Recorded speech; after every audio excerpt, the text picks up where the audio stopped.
Welcome back, folks, to another exciting edition of Let's Play Shadowrun Returns. As always, I am your host, J Squared John Jeremy, and this is episode 14, CSI Shadowrun. When last we left off, we managed to obtain a sample of the blood of, apparently, the Emerald City Ripper. We've returned back to the Seamstresses Union to try and find out exactly whose blood it is. Now, we've returned in the AM hours, so the bar is apparently pretty much empty. I assume we're going to be greeted by this individual here. Never seen him before, it looks like, so we'll have to find out what he's all about. Mrs. Kubota is in the back. Good to know. It's a whole bunch of janitors here. I don't know if they're all deckers or not.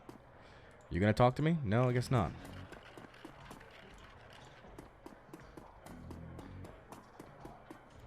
Hey, I just swept there. Good to know. Oh? Gathered around the intimate back bar, Mrs. Kubota and her courtier gather for breakfast, with the lady herself doing the cooking. The smell of soy calf and something resembling sausages fills the room. What's in these sausages? Let's talk to Mr. Cluey first. Evening, sir.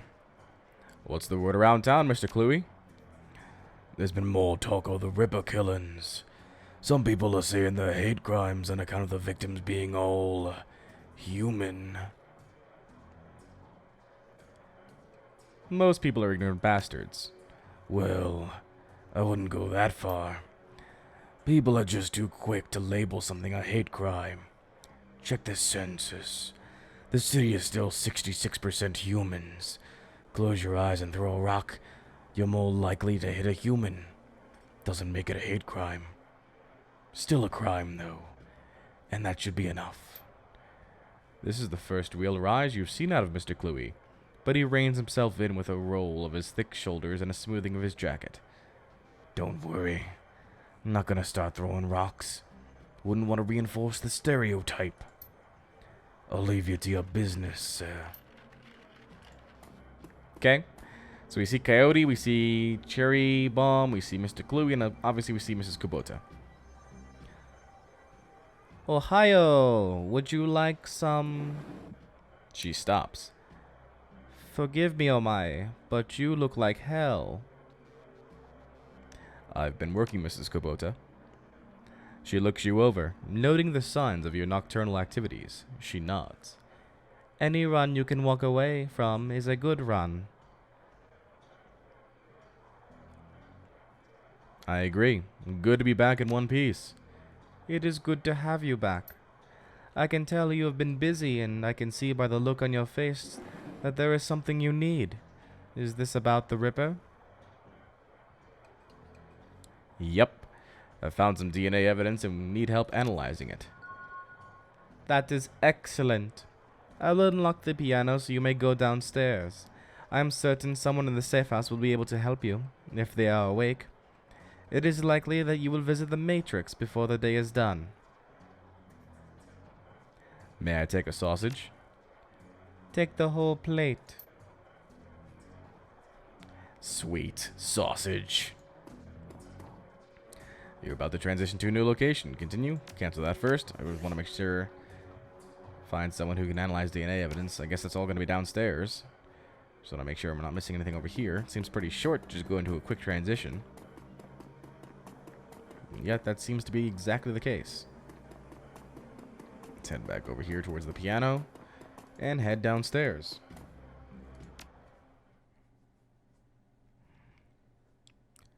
The digital world. You've been doing a lot of legwork on this job, but it's going to require a trip to cyberspace and back to ID the Ripper. The Matrix. A cybernetic analog of inside the grid, the worldwide computer network. A digital world. Information brought to life. Inside cyberspace, your avatar does all the work while your meat body is left behind. All around your avatar are pathways to other nodes filled with data, IC, counter-intrusion programs, and other jacked-in runners. Cyberspace has as many dangers as the meat world, and more. Locked doors, security countermeasures, and black IC that can fry a Decker's brain. Every movement you make in the Matrix can be tracked if you aren't careful. Get dumb shocked out, and your brain gets fuzzy for a bit. Get hit by an enemy Decker, and you can die. Good to know. I don't want to die, that's for sure. I guess we'll be talking to our friends over here. Johnny Clean and, whoever Junior is over there, I keep forgetting. We don't need anything here. Let's see if there's anything over here before we go ahead and talk to these guys. David Fry, that's who he was. David Fry. Ah, Van Grass, I have data for you, I think. Was hoping to get some peace and quiet tonight. You got something for me? I've got a flight recorder. Wouldn't happen to be an Ares flight recorder, would it? Some very powerful buyers are looking for that right now. I can get rid of it for you for, say, 20%. That leaves 2,000 for you. I know what I have. Make it 2,500 and it's yours. Shrewd. Alright, I'll do you a favor. Alright, so we sold the data recorder. Very nice. Got some money out of the deal. Money's always good for me. David Fry, what can I do for you? Morning. You look like you've been up all night. You look like you've seen some action, too. Suppose I could use a shower? You here to buy equipment?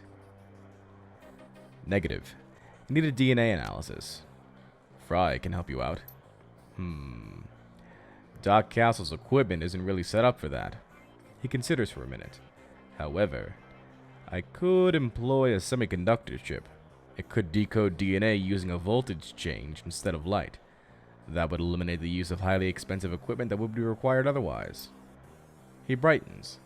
I just read a journal about it, so the information is still fresh. Frankly, it should be easy. What do you want to know about it? The owner's identity. Ah, that's beyond me. All I can get you is the gene code sequence. But that's where I come in. David, if you can get me that code sequence, I'm pretty sure we can track its owner down via Matrix run. Will do. Let me have the DNA you want to test.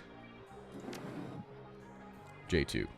When David gives me the sequence, I'll jack in and help you trace the blood sample back to its source. Thanks, guys. If this works, we may find the Emerald City Ripper. No dreck. He turns to Johnny, excited. Wake up, Johnny boy. You've got work to do. And J2, if you need any gear, I'll be right here. I just got a second wind. Meet you at my rig, J2. Very good. Got some more karma. How many karma do I have right now? 19 karma. Let's spend that karma, shall we? Alright. I think I'm pretty good on body. I haven't really gotten too many damage points at me. Quickness would be nice, perhaps. Definitely want to, I feel like this has been a waste. Want to increase strength here a bit. Maybe even get some more charisma. Costs 15 to get a new etiquette.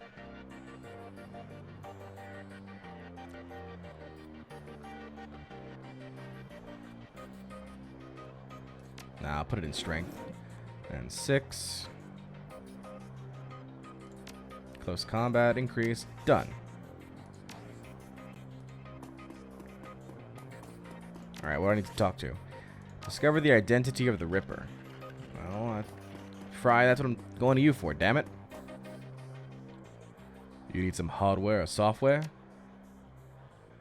Ah.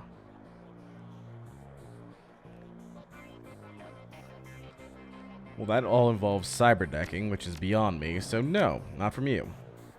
Oh, I can sell items? Hold on. Get back here. Sell items. Hell yeah, I'm gonna sell that. And that bat. Done.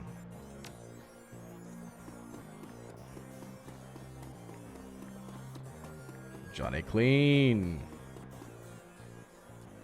Thanks to that semiconductor-based gene sequencing system that David employed, we should have the information we need to track the Ripper in the Matrix. I'm really impressed with his results considering it was his first attempt. He was utilizing an unproven technique he'd read about in a science journal, and he was working on memory on minimal sleep. Sounds fascinating. If there's time later, maybe you can tell me more about it. Yes, maybe we can sit down with David and he can share his research. But let's stay focused. I'd rather not piss off Johnny as he's about to get me into the Matrix. Oh god. This is not gonna be good. Here's what I'm thinking. We hit the Lone Star DNA database first to see if our donor has a prior criminal record. They have extensive DNA archives. Then we go hunting based on what we find. Let's hit the decks and jack into the Matrix. I can get into that private grid easy, but I gotta warn you, once we're in, it could get a little rough. How much decking experience have you had? No experience. What now? I have a trode net here. It's a headband you wear that lets you piggyback me in the Matrix. You'll see and hear everything I do. Okay. So we're jacking in as Johnny Clean. And he's got like all this stuff here. Renraku Craftwork. A whole bunch of programs here, including Suppression, Medic, Sniffer, and Killer. And he's got an ESP and Execute Attacker program. Your synapses light up as you connect your consciousness to the digital world.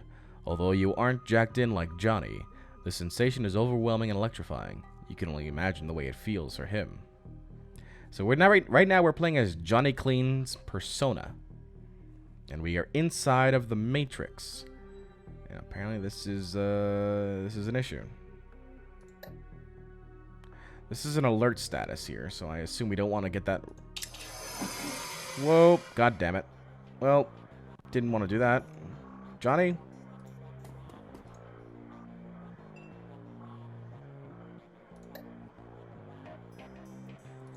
Well, shit. That's not very good. I think I took him out of the Matrix.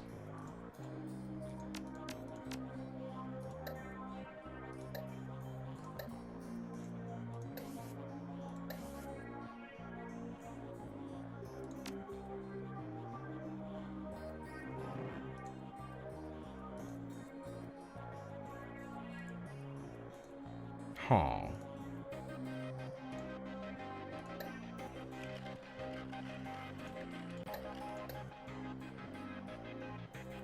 I think I broke it. I broke the game. Oh no, there it is. Haha. Alright, Johnny's jacking in. And I'm just going to end my turn. Does that get me back into the Matrix? Yes, it does. Thank God. That arch will take us to the next node. Very good. Go to it then. Aha. The data store hedge is defended by intrusion countermeasures.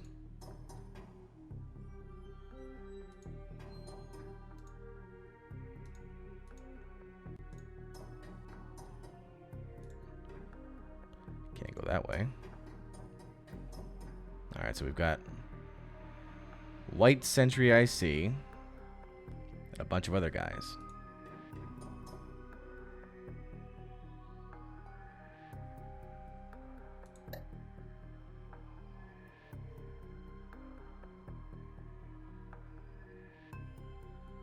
I guess we'll use Killer Level 1 on this guy.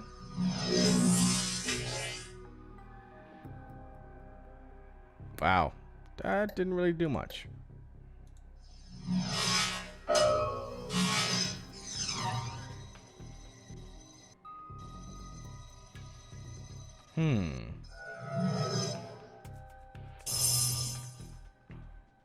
All incoming damage minus 25. Well, bit of a problem. Missed. There you go. And then I guess we'll use suppression to reduce alarm state. Unfortunately, we can't.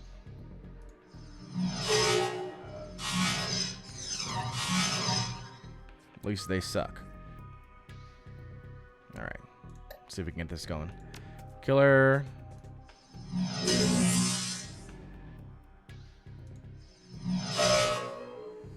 God, that damn spell. Does a lot of protection. Alright. Killed that one. Get another white IC here. 75 IP damage.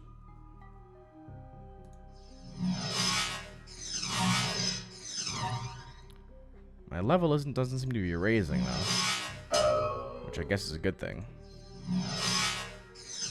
Missed. Alright. The IC is down. Let's see if there's a match for the fingerprint. So we're gonna visit the Lone Star data store. But I guess I'll use suppression.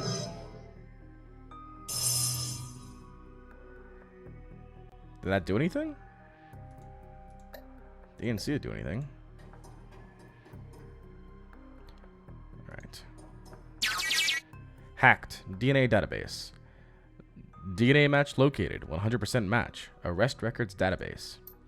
Subject: Silas Forsberg. Status: deceased. Profession: chop shop surgical assistant. Priors: break and entering 2 counts. Public indecency 1 count. Brought in for questioning on accusations of unlicensed plastic surgery. No charges were filed.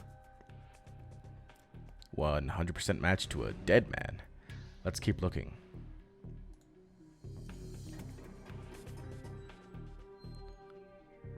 I've got 2 more hits in the name, Silas Forsberg. Do you? I don't... Oh, I have to go this way.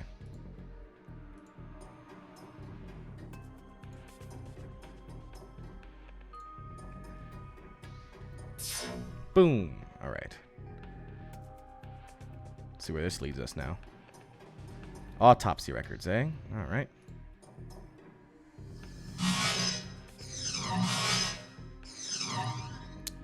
Lots of defenses here.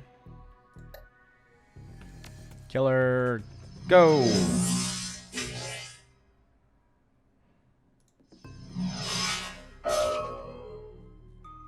This decking stuff seems pretty easy. Ow, pain.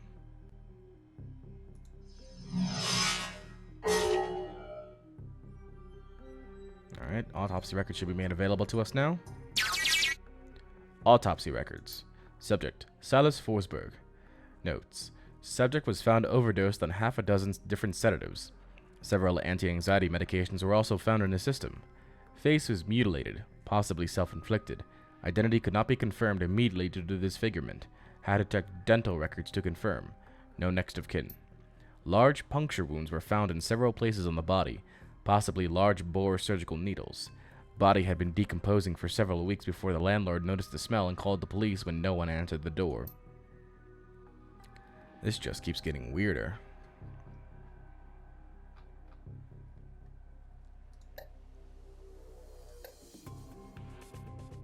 Now where'd we go? Guess back this way. Yep, through here. Beer. Oh god. Look at that white Sentry IC and that square, those squares. Not good.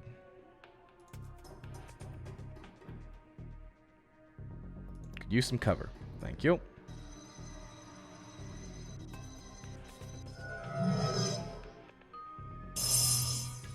Shield all incoming damage minus 25. Okay, first, reduce the alarm, please. Missed. That's not good. How do I miss myself? Alright, kill this thing.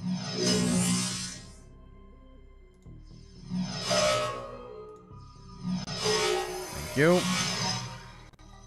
Even with a 15% accuracy bonus, it's still missed. Alright, I got 2 guys all around me. Not very cool. Kill you first. Thank you.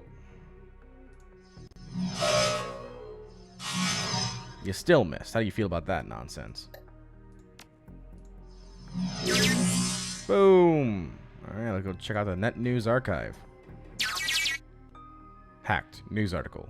Newsnet. One return on subject. Silas Forsberg. The body of Silas Forsberg, a chop shop surgical assistant, was found in an apartment in Snohomish earlier this week. The body had been there for as long as a month when Forsberg's landlord noticed the rancid smell and contacted authorities. Lone Star representatives have ruled the statement, saying Forsberg's death has been ruled as suicide. According to reports, his body, a mass of puncture wounds, and the cause of death was determined to be an overdose of anti-stress medications and sedatives. The man's employer claims he was a dedicated employee, though he suffered from bouts of depression. Forsberg's next of kin could not be located, but the attorney prior appointed to his estate has located a will written weeks prior, leaving all of his belongings to his psychiatrist. The identity of the psychiatrist has not yet been released due to privacy concerns. Yet another sad end to a life, as it is far too common here in the sprawl. Now that might be something we can go on. Let's regroup in meat space for a bit. New objective, jack out of the LAN. How did I do it last time? I think it was just this, right? Jacking out will cause you to be stunned for 5 AP. Dump shock. Whoops. I guess not. So here's what we know. Our DNA evidence belongs to a dead man whose death was never explained. He worked with chop shops, which fits with the living guy you've met. The Newsnet says he left his estate to a psychiatrist. Maybe finding out who his psychiatrist was will give us our next clue. My gut says we can deck into the medical board's records and reverse trace to this doctor. You in? Give me a minute. Because you're like dazed and confused right now. Yeah. Anything else we need here? Nope. Nothing's changed. Alright.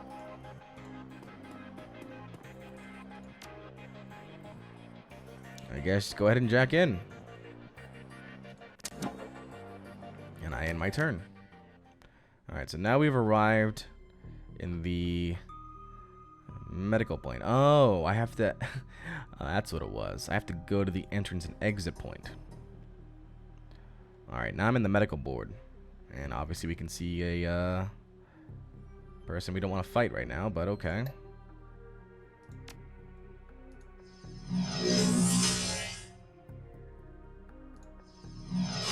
He's pretty strong. Charging 50%. I don't want you to charge. I want you to die.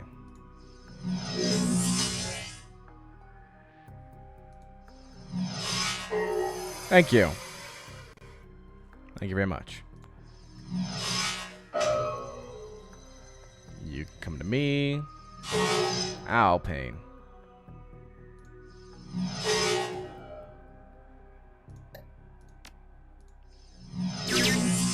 There we go. Let's find out what the medical board has to say here.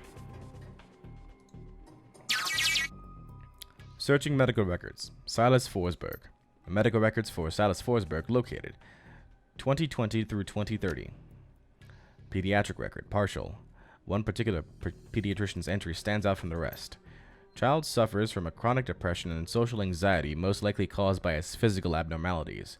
We've seen many cases like this recently, with the outbreak of changeling children being born. With the aberrant physiology we're seeing, there's no telling what sort of brain functions are affected. Prescribed a series of sedatives last year that seemed to have no effect. Upping the dosage. 2030 through 2040. Data missing or corrupted, contact your administrator for help. 2040 to the present. The file is quite large and takes well over an hour to read through. The final entry, however, is the most significant. It is written by Dr. Henry Holmes.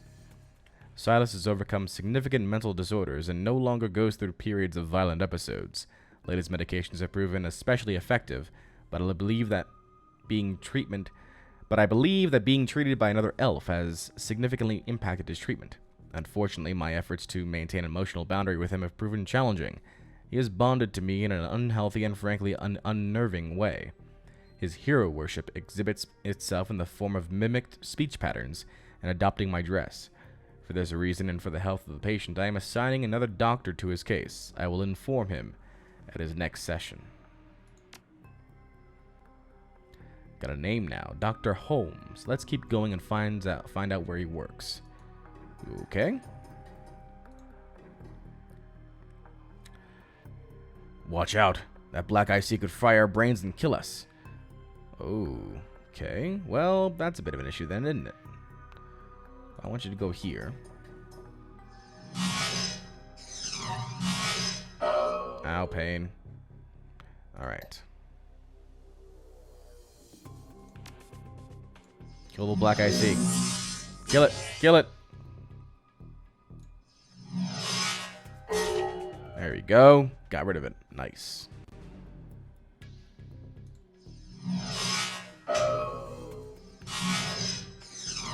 I guess then I don't have to be worried about the white ICs. Goodbye. Say hello to the medical board part 2.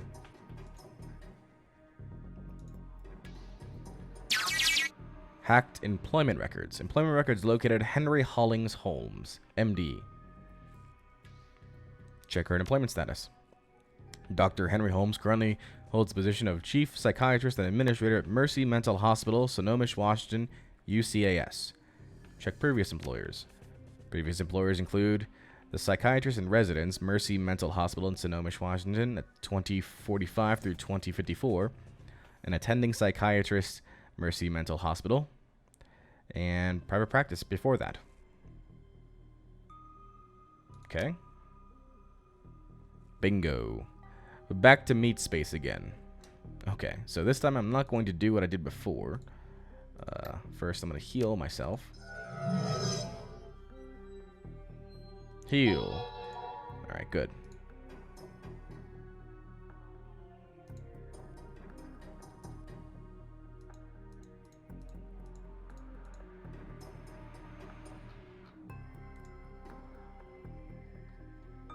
Head back over here. Why do I have to keep doing it this way? There's no more combat going on. Strange. And then exit. Reality is, at the end of the day, contextual, and as the meat world comes back into focus, your head once again tries to settle on which world's the real one. While a philosophical question lingers, your meat body demands food and drink. You disconnect from your deck to find that the Union's safe house has risen. Indeed. David Fry II. David looks almost as tired as you do. You can tell that this case has gotten under his skin like it has yours. Any luck in there? We found an exact match for the DNA, but it was linked to a dead chop shop assistant by the name of Silas Forsberg. Now, my theories, but what do you think is going on here, J2? So we've got a couple options here. Identical twin brother. Maybe Silas faked his death. The DNA evidence doesn't belong to the killer. Maybe he faked his death. That's a distinct possibility. What was it that we saw in the autopsy report? The face was so mangled that they had to use dental records to identify him. Good catch. That matches up with something I've seen runners try. It's easy enough to find a chop shop that'll make a replica set of teeth for you. Find some schlub off the street no one will miss, swap the teeth, and throw the heat off your trail for a while. Luckily, I've never been that desperate. But why would he need to go to those lengths? Did the police records have something linking him to a different crime? He had a prior for unlicensed plastic surgery. True. Wouldn't look too good on someone's record if they wanted to become a doctor. I think this is beginning to come together. The late Silas left all of his belongings to a doctor. Dr. Holmes. Employment records have him as the administrator of Mercy Mental, and the picture on his file matches the person you saw downtown. The same person this DNA belongs to. All the evidence points to him being your killer, whoever he really is.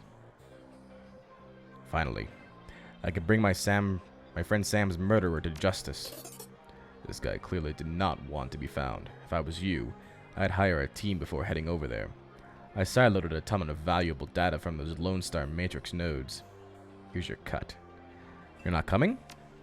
I think my part here is done. You might want to go sticking your hand in some hornet's nest. but I'm a little more wary of the jobs I take these days. Alright, so now our new objective is to hire runners and head to Mercy Mental Hospital.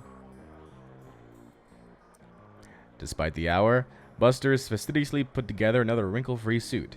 He shows every indication that he's been up for hours, sunk to his elbows in a dozen crates, each containing objects of sinister matte black, hidden beneath curls of straw-colored packing foam. The foam flies about as he inventories the shipment, clinging to every surface except for Buster's immaculate suit. Just in time! I've got a whole slew of new toys in from a supplier back east. Factory fresh and still smelling of their mother's gun oil. Maybe there's something in this batch you'd be interested in? How long you been in the trade, Buster? Well, let's see here. I left Calfree on July 8th, 2038 at 6:13 in the morning. It was a Thursday. From there I wandered a bit, plied my skills as a merc in half-dozen different wars, official or otherwise. Never did take to running the shadows like some of the boys I knew. Too subtle for my tastes, I suppose. Surely there was no shortage of full-scale engagements to be had, so I didn't want for work. Might still be doing it today if I hadn't lost the arm. The replacement looks up to the task. What, this year? No, this is a more recent upgrade thanks to Doc Castle over there. For a good while I was sporting something a good deal clunkier. I keep the old one in back as a reminder. It was all so stupid. Some Azzies were lobbing smokers behind our lines, more to mess with us than anything. I decided to toss one back, and it didn't just figure that this one I grab ain't a smoker. I got it off, but only just barely. Shredded my old arm, but good. Got plenty of other scars to remember the moment by as well, but the arm was the big one. So take a word of advice from an old soldier. Make sure you're never holding a grenade in one hand unless you've just pulled the pin with the other. Now, if I haven't given you a reason to doubt my professional competence, how about we talk turkey? What can I get you? Let's see what you got. All things that I don't use, but potentially our runners could use, so I'll be back there for more, perhaps, in the future. David Fry. Hardware or software? To go with your hardware. Still, yeah, things I can't use. Mesman, you got a good clothing outfit for me this time? Ooh, new stuff. Ganger mask, +1 quickness, +5 HP. It's a bunny rabbit. Interesting. Refurb UCAS shock gear, +1 strength, +5 HP. Ooh, the shock gear. Sounds kind of nice, actually. If I wanted to go pure muscle, I might do that. Thinking about it. Algernon. There's a cockroach in my eggs! Algernon looks the same as ever, so much so that one may wonder if he ever takes time to eat or sleep. Perhaps his presence on this plane of existence is insubstantial enough that he doesn't subject to such base needs. Or perhaps he just does things when no one is looking. Dark clouds around you, my friend. But perhaps there is something I could provide that would help you with whatever weighs so heavily upon you. What's new in the world of magic, Algernon? The spirits are stirring. Something has upset the natural order. There is something new, different. I've seen some sick dreck lately. Might be what you mean. Algernon takes a hard look at you for what may be the first time. But this is the hard look of a magician, whose eyes pierce the veil of reality and burrow through a man's soul. I can see you have met with some disturbing visions, but there is something else out there, something not born of life, as other spirits are. Shaking his head, Algernon opens his clasped hands to you, as if begging forgiveness. Too often this world leaves us confounded. I pray I have not left you in such a state with my idle musings. Please, can I be of service to you today? Nope, not really. Not right now, at least. We'll see what's up, otherwise. Sarah Castle! Where were you before? Oh, okay. Just one glance is all you needed to tell that the good doctor is exhausted. Her crumpled scrubs are stained with a mix of blood and other fluids too colorful to be naturally occurring in the human body. Her eyes are those of a person who has built up a substantial sleep debt and has no idea when or how to begin paying it off. I'm not one to talk, but you look like Drek. Afraid there isn't much I can do for that. Doc Castle snaps her fingers and calls forth the spirit normally seen perched on her shoulder. It appears from out of the ether, and the doctor immediately seems less fatigued than she was a moment before. Now, what can I do for you? Everything all right here, Doc? You're at the Union? Yes, fine. I'm just getting back myself. Days here tend to be slow, so I volunteered at a medical center on the other side of Touristville. And I had a rough shift. What happened? Or care to talk about it? Hadn't you heard? Doctors don't like to talk about their problems. It makes us appear less godlike. But I'll humor you. I didn't hear all the details. All I really know is that what came in on the lips of the victims healthy enough to still speak. Apparently, one of the Baron's gangs incurred the wrath of the local Soulpa rings. Soulpa. Korea? Leading to a rolling shootout through the city streets. Several bystanders were injured, but the real mess didn't begin until the party crashed into the yard of an old industrial plant out on Union Hill Road. They woke some sort of toxic spirit, which then began running amok, causing easily as much damage as the initial battle.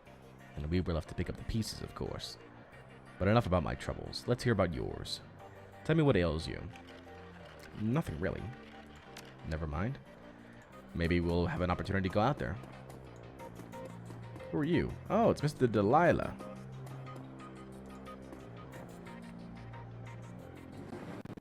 Nobody else in there right now. Alright. If you're looking for runners again, I'm your guy. Discreet service only. I need to hire a crew. Ah, so this is again on our opportunity to hire runners. We have fixer contacts and then we have the Nephilium network. So both options available to us. Who do we use last time? We used Alexander Falk last time, and we used Kendon last time. Would be interesting to see if we could use those guys again, or perhaps there's something different in mind. You guys let me know what works best.